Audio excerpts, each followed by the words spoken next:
Baik, kami dari kelompok 3 akan membahas rangkuman materi kuliah mengenai perilaku etika dalam penguatan karakter bela negara.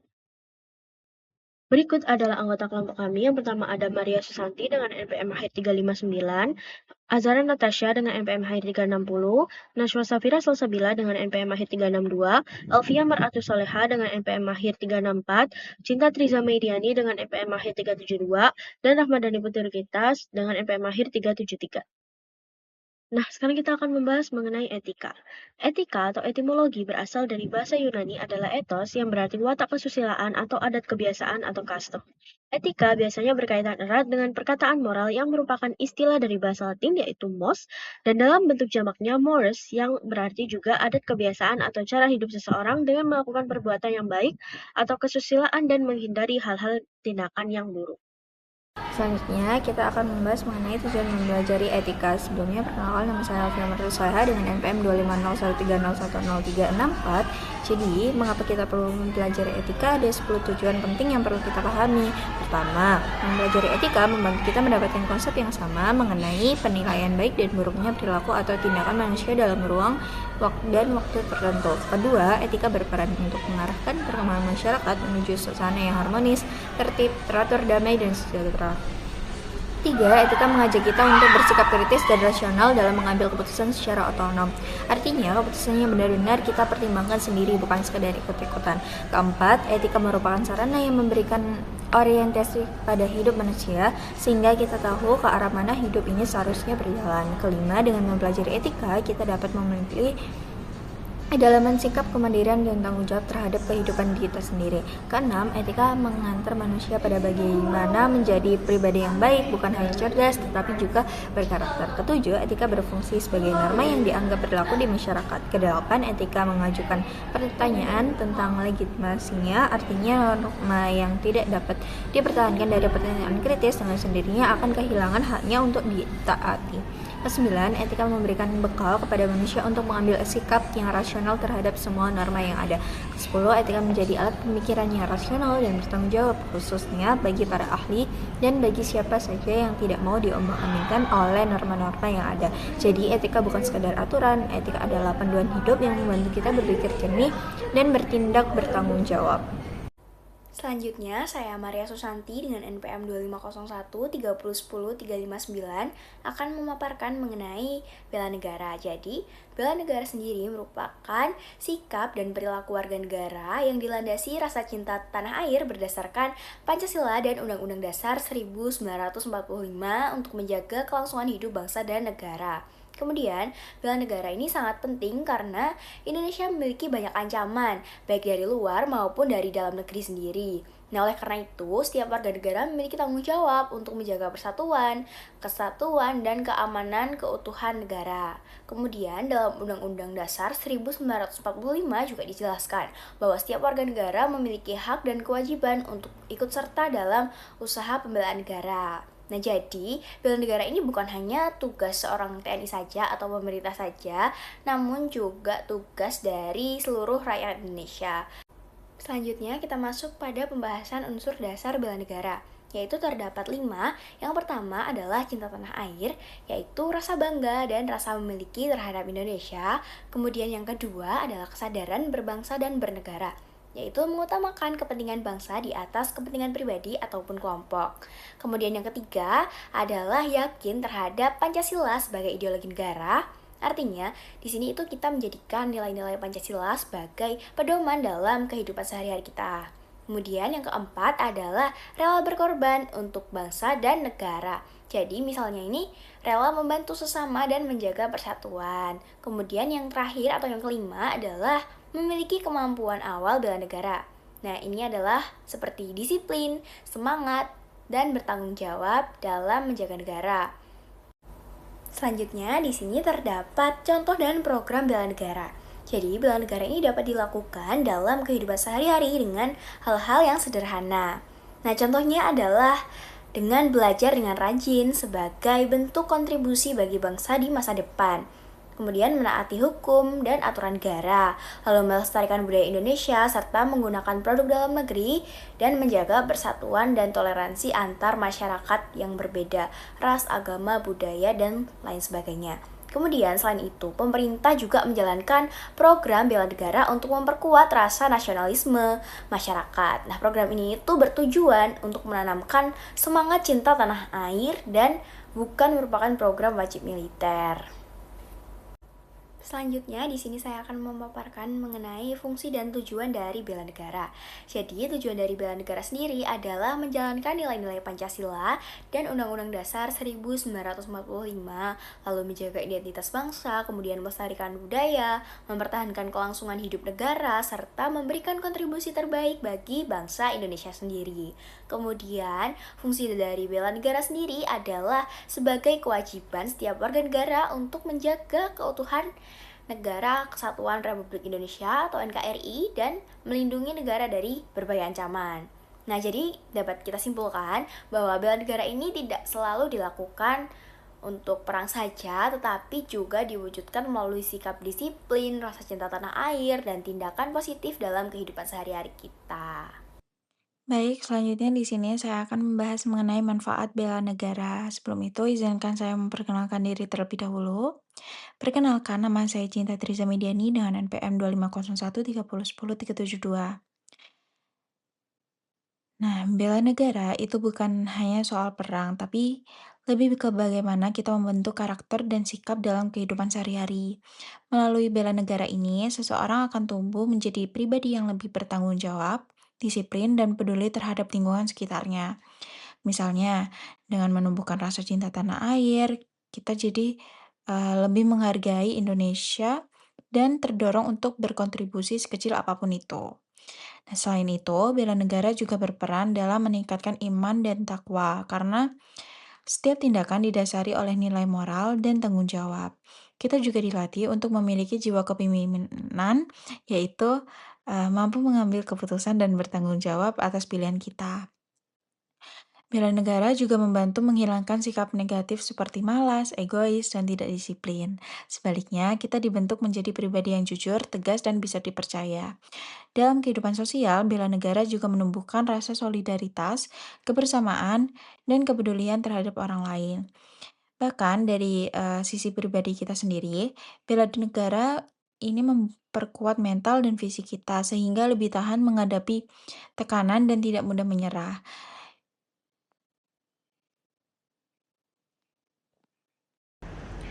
Nah, jadi di sini saya akan menjelaskan nilai-nilai bela negara. Nah, dari nilai-nilai bela negara ini ada 5 indikator. Yang pertama ini cinta tanah air. Nah, cinta tanah air ini seperti menjaga tanah dan perkarangan serta seluruh ruang wilayah Indonesia, lalu menjadi bangga Indonesia, menjaga nama baik bangsa dan negara Indonesia, memberikan kontribusi dan kemajuan pada bangsa dan negara Indonesia, lalu mencintai produk dalam negeri, budaya, dan kesenian Indonesia. Lalu yang kedua ini kesadaran berbangsa dan bernegara. Nah, indikatornya ini seperti memiliki kesadaran keragaman budaya, suku, agama, dan bahasa, lalu melaksanakan hak dan kewajiban sebagai warga negara sesuai peraturan dan perundang-undangan, lalu mengenal keragaman individu di rumah dan lingkungannya, berpikir, bersikap, dan berbuat yang terbaik bagi bangsa dan negara Indonesia. Lalu ada yakin akan Pancasila. Nah, seperti memahami nilai-nilai dalam Pancasila, lalu mengamalkan Pancasila, menjadikan Pancasila ini sebagai pemersatu bangsa dan negara Indonesia, lalu senantiasa mengembangkan nilai-nilai Pancasila. Lalu ada rela berkorban. Nah, rela berkorban ini seperti bersedia mengorbankan waktu, tenaga, dan pikiran untuk kemajuan bangsa dan negara. Nah, siap membela bangsa dan negara dari berbagai macam ancaman. Lalu memiliki kepedulian terhadap keselamatan bangsa dan negara. Dan yang terakhir ini kemampuan awal bela negara. Nah, seperti memiliki kecerdasan intelektual, spiritual, emosional, dan kecerdasan bertahan hidup atau mengatasi kesulitan. Lalu ulet dan pantang menyerah dalam menghadapi tantangan, terus membina kemampuan jasmani dan rohani, dan memiliki keterampilan bela negara dalam bentuk keterampilan. Nah, selanjutnya ini ada etika dalam pendidikan karakter. Nah, ada kepedulian dan empati, kerjasama, berani, adil, suka menolong, jujur, dan integritas. Nah, kepedulian dan empati ini adalah sikap peduli terhadap perasaan, pikiran, dan pengalaman orang lain serta membantu orang yang sedang kesusahan. Lalu, kerjasama adalah usaha bekerja sama bersama orang lain untuk mencapai tujuan yang sama dan saling membagi tugas. Lalu berani adalah kemampuan menghadapi kesulitan, bahaya, menantang dengan mental yang kuat dan strategi yang tepat. Lalu teguh dan komitmen berarti tetap bertahan dan memegang janji atau keyakinan untuk mencapai tujuan. Lalu adil adalah memperlakukan orang lain dengan jujur, wajar, dan tidak memihak. Suka menolong itu merupakan kebiasaan membantu orang lain dengan tenaga maupun barang secara ikhlas. Lalu jujur dan integritas adalah berkata jujur, tidak berbohong, dan tetap berpegang pada nilai moral. Lalu selanjutnya itu sabar. Sabar adalah kemampuan mengendalikan diri, menunggu dengan tenang, dan menahan keinginan yang merugikan. Lalu ada banyak akal. Banyak akal adalah kemampuan berpikir kreatif untuk mencari solusi dalam menghadapi masalah. Hormat berarti menghargai dan bersikap sopan kepada orang lain, sedangkan tanggung jawab adalah sikap yang menanggung akibat dari tindakan sendiri. Lalu ada toleransi. Toleransi adalah sikap saling menghormati dan membantu tanpa membedakan suku, ras, dan agama. Lalu ada bangga. Bangga adalah rasa senang dan menghargai diri sendiri setelah berhasil mencapai sesuatu. Lalu ada loyalitas. Loyalitas adalah sikap setia pada komitmen keluarga, teman, atau kelompok meskipun menghadapi kesulitan. Lalu ada disiplin diri dan mandiri. Disiplin diri adalah taat pada aturan dan melakukan hal baik, sedangkan mandiri berarti mampu mengambil keputusan sendiri. Dan yang terakhir, humor adalah kemampuan menciptakan suasana ceria melalui senyum, tawa, dan hal-hal lucu. Selanjutnya kita masuk ke topik pendidikan karakter. Dalam dunia pendidikan, kecerdasan saja tidak cukup. Martin Luther King Jr. pernah mengatakan bahwa intelligence plus karakter, that is the goal of true education. Kecerdasan ditambah karakter, itulah tujuan sejati dari pendidikan. Artinya, tujuan pendidikan yang sesungguhnya bukan hanya membentuk anak yang pintar, tetapi juga memiliki karakter yang baik. Menurut beliau, anak yang pintar tetapi tidak memiliki karakter justru bisa menjadi ancaman bagi bangsa karena kepintarannya bisa digunakan untuk hal-hal yang merusak. Oleh karena itu, pendidikan karakter menjadi hal yang sangat penting. Salah satu contoh tokoh yang menekankan pentingnya pendidikan karakter adalah Thomas Lickona pada tahun 1991. Beliau menyebutkan 7 karakter utama yang perlu ditanamkan kepada peserta didik, yaitu yang pertama ketulusan hati atau kejujuran, yaitu honesty. Yang kedua adalah belas kasih, yaitu compassion.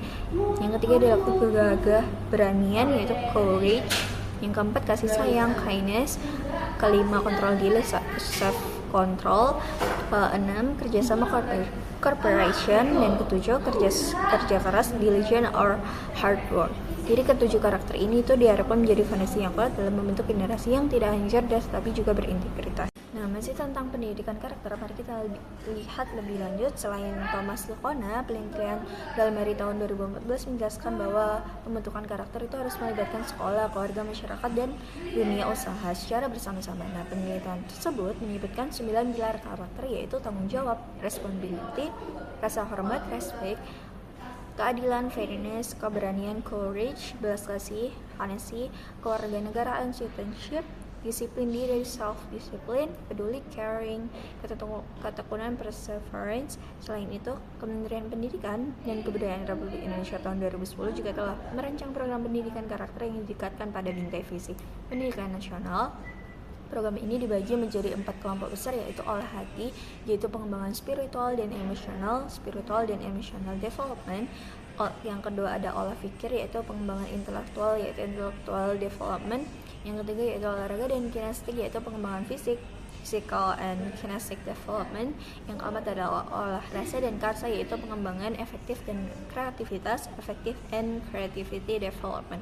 Dengan keempat pendekatan ini, pendidikan karakter diharapkan dapat membentuk manusia Indonesia yang seutuhnya sehat, jasmani, rohani, cerdas, dan berkarakter mulia. Oke teman-teman, untuk pembahasan subbab berikutnya akan dijelaskan oleh saya, Nashwa Safira Salsabila, dengan NPM akhir 362, yaitu terkait pembentukan karakter. Jadi, Kalau kita bicara tentang pembentukan karakter bangsa, ini tuh bukan cuma teori moral aja, tetapi kebutuhan nyata bangsa kita. Karena saat ini kita itu sedang menghadapi krisis etika dan nilai yang belum terselesaikan. Dan itu membuat karakter bangsa jadi hal yang sangat mendesak untuk disegera dibangun. Nah, teman-teman, bangsa yang sehat atau bangsa yang besar itu bukan hanya karena ekonomi yang kuat, tetapi juga karena rakyatnya yang punya kepribadian kokoh dan berintegritas. Jadi, pembentukan karakter ini menjadi fondasi utama bagi kita agar bisa punya arah moral yang jelas dalam menuju kemakmuran nasional. Lalu untuk urgensinya itu sangat jelas, yaitu karena krisis moral yang terjadi, kita butuh solusi yang tegas. Tujuannya yaitu untuk membentuk bangsa yang beretika, beradab, dan berintegritas. Jadi pemerintah itu bahkan menargetkan kemakmuran tahun 2030 dengan pemimpin yang berkarakter kuat. Jadi, di sini pendidikan itu punya peran yang sangat besar. Pendidikan di Indonesia itu bukan hanya tentang mentransfer ilmu saja, tetapi juga membentuk watak dan nilai-nilai rakyatnya itu tadi. Hal inilah yang membedakan kita dengan negara maju yang hanya fokus pada ilmu pengetahuan aja. Melalui proses pembudayaan nilai dan enkulturisasi, pendidikan itu menjadi sarana pembentukan moral, di mana tujuan akhirnya adalah melahirkan manusia yang bukan hanya cerdas tetapi juga berintegritas. Oke, selanjutnya kita akan masuk ke subbab peran pendidikan. Jadi, kalau kita lanjut ke peran pendidikan, reformasi pendidikan itu sangat penting ya teman-teman. Tujuannya bukan cuma untuk mencetak orang pintar aja, tetapi juga mencetak warga yang demokratis dan beretika. Nah, pendidikan adalah sarana strategis untuk membangun masyarakat madani, masyarakat yang punya empati, tanggung jawab, dan keadaban. Nah, reformasi pendidikan itu memang diarahkan untuk membangun bangsa yang demokratis dan beretika. Harapannya apa? Harapannya warga negara itu bisa beradab, aktif berpartisipasi, dan punya kesadaran moral yang tinggi. Strateginya yaitu dilakukan lewat jalur formal maupun non-formal. Supaya apa? Supaya nilai-nilai moral itu bisa benar-benar tertanamkan. Nah, kalau kita lihat lebih dalam, pembentukan karakter dan pendidikan itu saling melengkapi, di mana pendidikan adalah fondasi utama untuk menanamkan nilai moral, etika, dan kebangsaan. Dari sinilah lahir masyarakat yang madani dan tumbuh dengan empati serta rasa tanggung jawab. Dan yang paling penting, bangsa yang berkarakter itu kuat dan akan mampu bertahan di tengah tantangan global. Jadi pendidikan itu bukan hanya soal pengetahuan, tapi juga tentang bagaimana membentuk rakyat atau manusia Indonesia yang beretika, berjiwa sosial, dan siap menghadapi masa depan. Nah, yang terakhir di sini kita masuk ke etika moral bela negara. Etika sendiri adalah cara kita bertindak, apakah tindakan kita baik atau buruk. Sedangkan moral adalah nilai yang menjadi dasar atau pedoman dalam kita bertindak. Jadi, etika dan moral ini menentukan apakah seseorang benar-benar menjalankan bela negara dengan baik atau tidak. Dalam kenyataannya, masih banyak tantangan. Kita sering melihat kurangnya keteladanan dari pemimpin, misalnya dalam kasus korupsi. Hal ini menunjukkan bahwa nilai moral belum diterapkan secara maksimal, bahkan oleh orang-orang yang seharusnya memberi contoh. Jika dibandingkan dengan generasi terdahulu seperti Soekarno dan Hatta, mereka memiliki semangat perjuangan, pengorbanan, dan moral yang sangat kuat. Sementara sekarang ada kecenderungan nilai-nilai tersebut mulai melemah. Sebagian masyarakat mulai kehilangan jati diri, lebih terpengaruh budaya luar, dan kurang mengutamakan kepentingan bangsa. Nah, disinilah pentingnya etika moral bela negara, yaitu sebagai pedoman agar kita tetap berada di jalur yang benar dalam bertindak. Sekian dari kelompok 3, mohon maaf jika ada salah kata. Terima kasih, wassalamualaikum warahmatullahi wabarakatuh.